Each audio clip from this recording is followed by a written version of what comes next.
Okay, so today you're joining me for my track session. It's going to be nice to have a bit of company today. We picked an absolute beaut of a morning here. It's probably about 6 or 7 degrees, not much wind, sunny winter's morning here in the UK. And this is my home track, Winchester track. They've recently redone it. It's absolutely beautiful. I'm sort of not in my natural habitat here. I'm more of a road runner. So you know what, these track sessions are so important to building that speed. It's the most crucial session of the week for my speed work.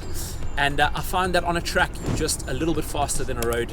No matter how fast the road is, I think a track is just, a nice way to break down, especially today's session. So the session today, it's a cut down session, one of my favorites. So we're pretty much doing 2 times 1,000, 2 times 800, 2 times 600, 2 times 400, 2 times 200. So 6K's worth of volume.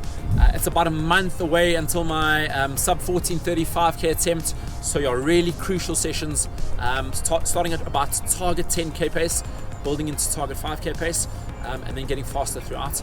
Do you know what, last night my HRV was unbalanced. It's been unbalanced for about a week, and my resting heart rate was about 4 beats higher than normal. So my body's fighting something at the moment, but you know what, I feel good enough to train, good enough to do the session, and I decided to still record the session because on this channel we keep it real. And a lot of you watching out there, you're probably in a similar position where you're not going into these sessions as fresh as I would like to today, but sometimes you've just got to grind it out. 10 minutes before the session, energy gel, beta fuel. This is the caffeine one for an extra kick today. Yeah, I'll do a couple of warm-up drills and then get going. Let's do this.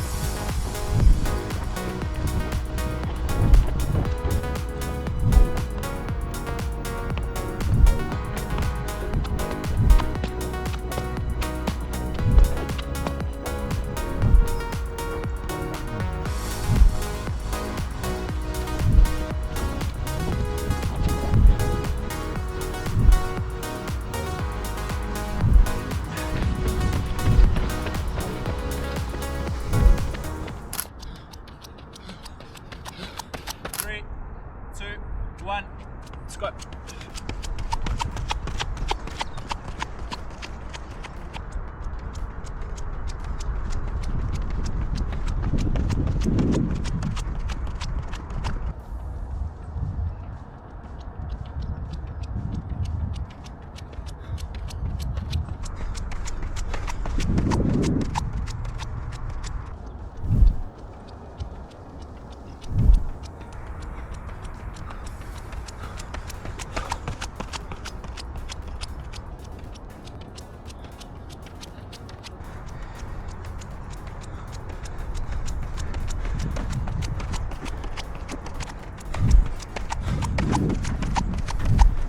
It's always nice to knock off the first 2 big boys.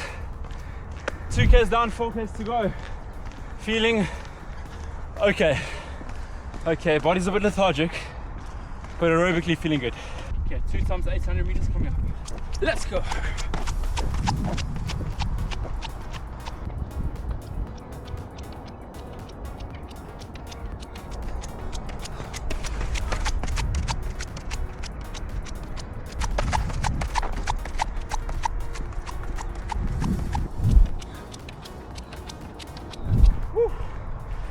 Feeling the burn. First 8 down, another 8 to go. When it's tough like this, I just keep thinking, if it wasn't tough, everyone would be able to do it.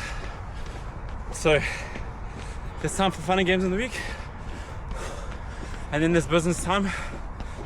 It's business time. Let's go. 3, 2, 1. Let's go.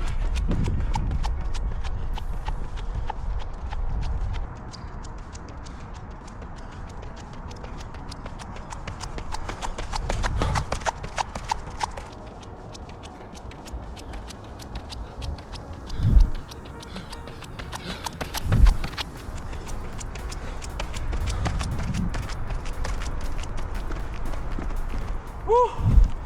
220, 221. You aim for progression, but sometimes you got to challenge yourself, and it's not always perfect. 2 times 600, 400, 200. Come on, we got this. Shorter and faster. This is where sub 1430 is made, right here, not on race day. Come on. 3, 2, 1. Let's go.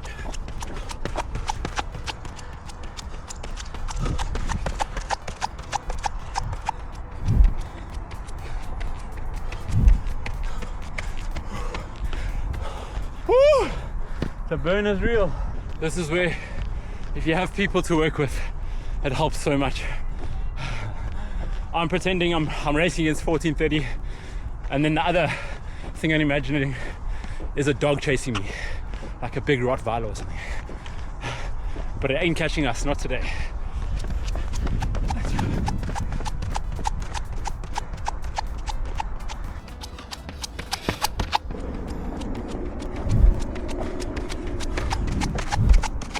Okay, 2 times 1 lap, 2 times half a lap. In the past, my shorter distance leg turnovers been my weakness, so I've really had to try and address that weakness and get that leg speed going. Come on. Okay, 1 lap. Let's go.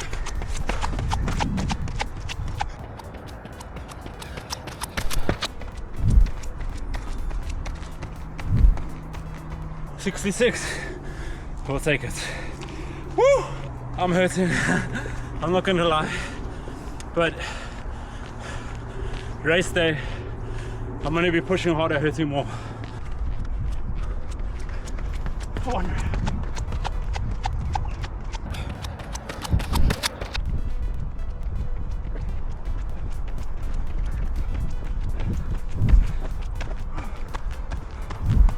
Woo.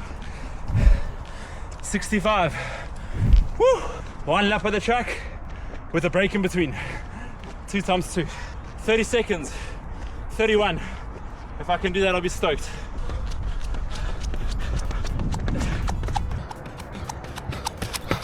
$30.16. Boom. Last one. Let's see if we can go sub 30, which I haven't done for a very long time. 3, 2, 1.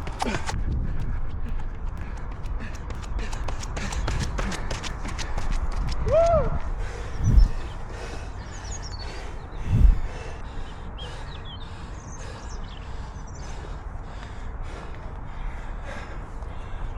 Oh, now you know how hard I work in these sessions. I've been doing these for about like maybe 7 or 8 years, pretty much every Tuesday. Yeah, they don't get easier. You just get a bit faster and recover a bit quicker. Hopefully that'll give you into some perspective as into how hard you should be working. I work so hard, but there's always that extra little bit for race day.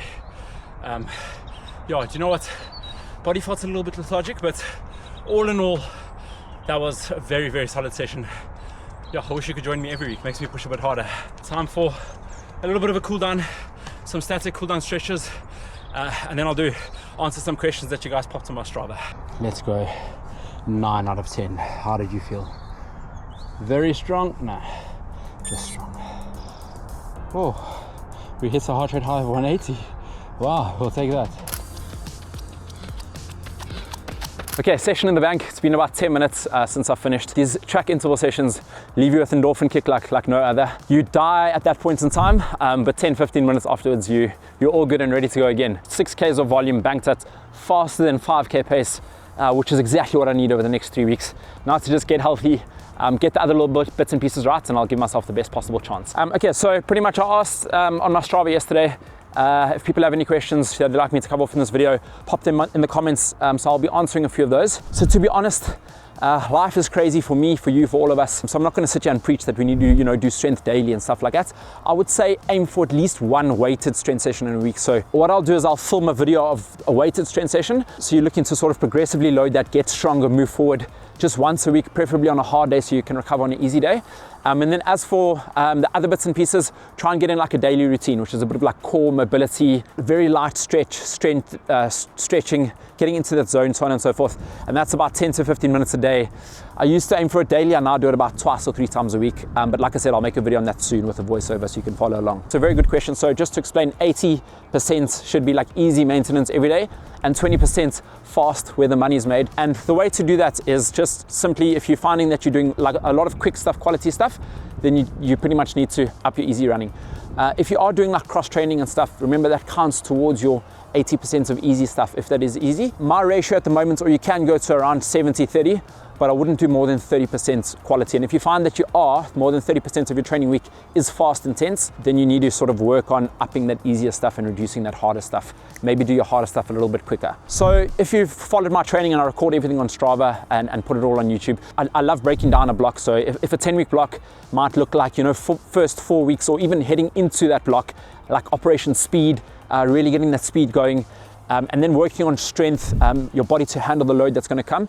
And then from like sort of mid-block, so let's say about 4 weeks until about, you know, 3 weeks to go, that's where the money is made. That's where you need those solid, consistent, you know, big weeks, bigger intensity, so on and so forth. And then that last sort of 2 weeks is like you start freshening up, getting pop, life, spring back into the legs, so you can smash it come race day. So that's sort of the taper phase. So I saw someone laughed at this comment, but I think it is a very relative question. I'm actually from like a road running background, not really a track running background, so I'm not in my natural habitat here, where a lot of runners are. I find that on the straights, I tend to go a lot quicker. At the corners, I tend to slow down and lose that intensity. And I use the same mindset here that I almost use in a race. So, you know, straights, I'm fine. You can look ahead, hold that form. Corners, you almost want to like try and accelerate into the corner, hold it all the way through, and then you've got another straight. So instead of relaxing in the corner, think of accelerating, and that way you're able to sort of handle that intensity the whole way around. So to be honest, if I'm doing a workout on a road, I'll build it into my watch. My watch will tell you what to do, and you can focus on the task at hand. On a track, you know, a track's exactly 400 meters. So today's workout, I didn't even build, I just sort of lapped it. The way I run towards pace, heart rate, intensity is honestly by feel. I've been doing it for a long time, and I know today I said we'd start off at around 10K, finish at fast and 5K. And it was a question of almost starting at like 85 to 90% and finishing on 95%. So, you know, where the pace targets hit exactly where I want them to, which it did today, thankfully.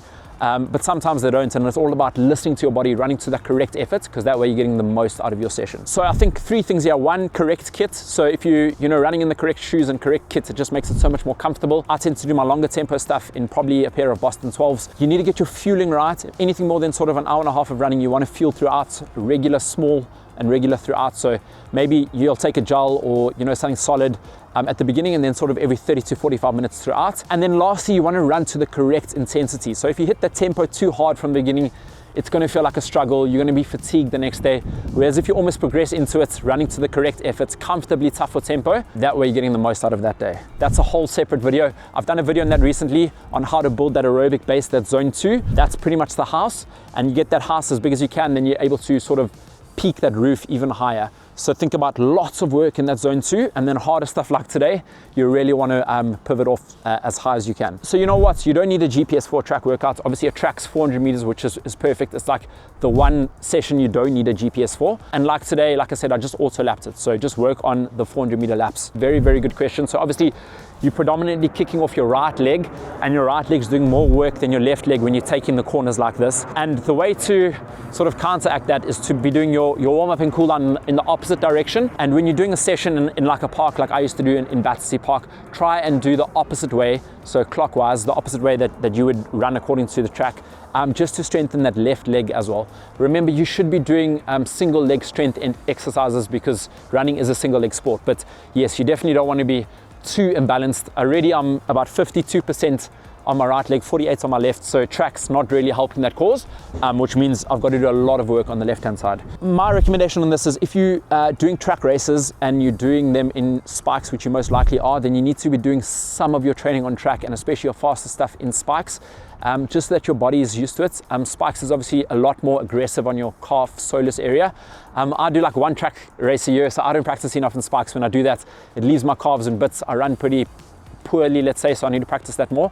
But ultimately, you know, my goals are road 5Ks, 10Ks, half marathon. Today I ran in a pair of the Adios Pro 3s. So yeah, carbon fiber plated shoe, and I'll be doing a lot of my racing in the Pro 3s, Pro 4s. So for me, you know, a carbon fiber shoe is perfect for this. I think just remember, easy running, maybe non-carbon fiber shoes, you use different muscles. Harder sessions, you can use a pair of carbon shoes, but save that fresh pair for race day.